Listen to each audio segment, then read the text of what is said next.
Página, outro destaque agora, mais preocupado com o fogo na Amazônia do que com o fogo nas igrejas do Chile, o Papa Francisco ainda não fez nenhuma dura crítica à cristofobia vista em Santiago no último domingo. Coube aos bispos do Chile divulgar uma reprimenda ao ato de vandalismo praticado por militantes de extrema esquerda. Disseram em carta, abro aspas, esses grupos violentos contrastam com muitos outros que se manifestaram pacificamente.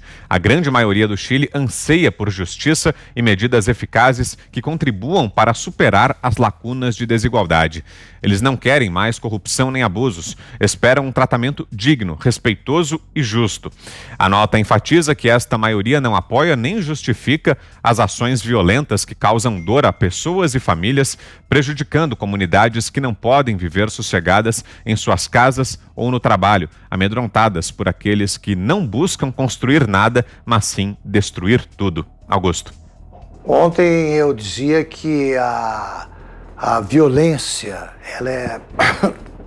ela é sempre lamentável, né? Ela é quase sempre indefensável e é inexplicável, queria acrescentar, em regimes democráticos. Não faz sentido. Tem aquela, repito, a frase do Karl Marx, né? A violência é a parteira da história, repito. Parteira da história é o aperfeiçoamento do Estado Democrático de Direito. Esse é o parteiro da história. E a gente tem que buscar o aperfeiçoamento da democracia e não tentar com essa violência algum tipo de mudança que não virá. O governo do Sebastião Pinheira foi eleito democraticamente e a alternância do poder tem que se dar por eleições. Quem está insatisfeito com o governo dele, que espere a próxima eleição e eleja o seu preferido. É assim nos lugares civilizados, assim deve ser nesse mundo primitivo em que ainda vivemos aqui na América Latina. Agora o Papa, ele não perde uma chance de ficar em silêncio quando devia falar. Nem perde nenhuma chance de falar quando devia ficar calado. Diga, Fiuza. É porque esse tipo de ação no Chile, que não é uma revolta popular, que não é ideológico, né? Quer dizer, que é uma militância malandra e tolerada pela elite esclarecida mundial, que quer botar um vernizinho de progressista, né? Quer parecer de esquerda. Eu quero dizer o seguinte, Vitor, todos esses que se dizem de esquerda, que é uma ideologia estúpida, né? O socialismo é uma ideologia estúpida e a esquerda é associada a isso, eles têm que ser pessoas franciscanas, né, para já ir chegando no Papa. Eles têm que ser despojados.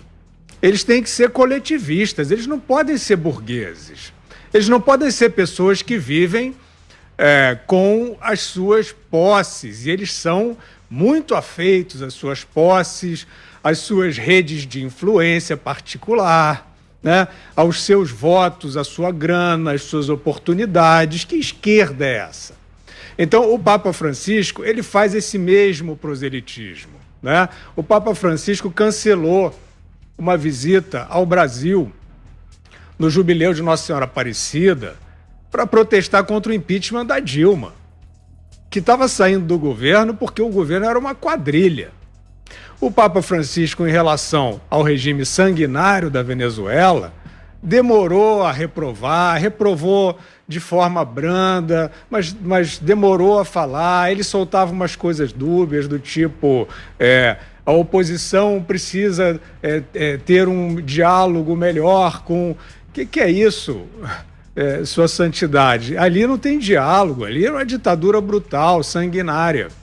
Então o que se passa no Chile é a mesma coisa, é mais disso aí, né? É uma tentativa dessas almas penadas que querem viver de política, de um verniz revolucionário. É falso, porque eles não têm nenhum projeto de revolução. Mas assim, não, esses querem remover tudo que aí está e implantar uma ditadura igualitária. Mentira! Vocês me apontem algum desses proponentes, desses porta-vozes do que seria essa esquerda, vivendo de maneira despojada, vivendo com propriedade coletiva. São todos os egoístas, avarentos, né? Então eles não querem nada disso, eles querem fazer um movimento cosmético, que aí entra um youtuber infanto-juvenil, entra uma cantora decadente, cabe todo mundo ali, né? Uns atores de Hollywood procurando imprensa, e ficam usando essa cantilena para se promover pessoalmente. Eles não têm nenhuma proposta de regime, e o Papa Francisco, infelizmente, não coloca nesse aspecto a religião em primeiro lugar, que ele é o líder máximo da Igreja Católica, e faz com essa expressão detestável, mas que é entendida por todo mundo hoje, ele passa pano para essa violência que se passa hoje no Chile. Diga, Ana.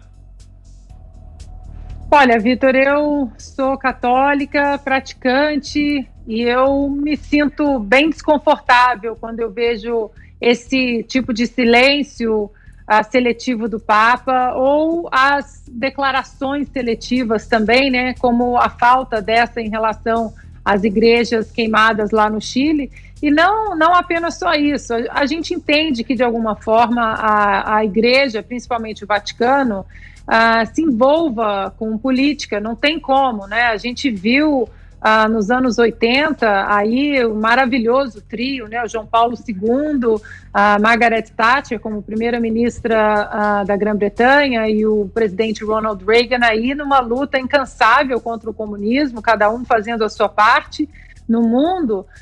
Logo depois, né, em 1989, logo que Reagan saiu da presidência, a gente viu a queda do Muro de Berlim, num trabalho aí belíssimo desse trio, a igreja ali usando a religião para exatamente mostrar essa face do mal do comunismo, do socialismo.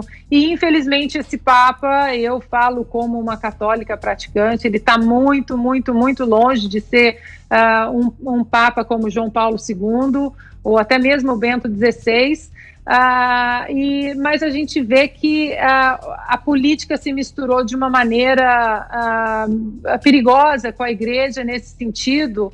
A gente vê aqui também nos Estados Unidos, Vitor, a gente não vê as igrejas condenando esses movimentos marxistas como o Black Lives Matter, a Antifa, movimentos violentos que queimam estabelecimentos, bairros negros inteiros. A gente também não vê, a gente vê um silêncio bem seletivo, e o mais curioso, né, o ápice, eu acho, da hipocrisia, é exatamente que o silêncio dessas pessoas com esses movimentos violentos, às vezes o silêncio é quebrado para lutar contra o fascismo imaginário, né, de Donald Trump, de Jair Bolsonaro, de Boris Johnson, né, todos esses conservadores aí, liberais, pertencentes mais ao espectro político da direita.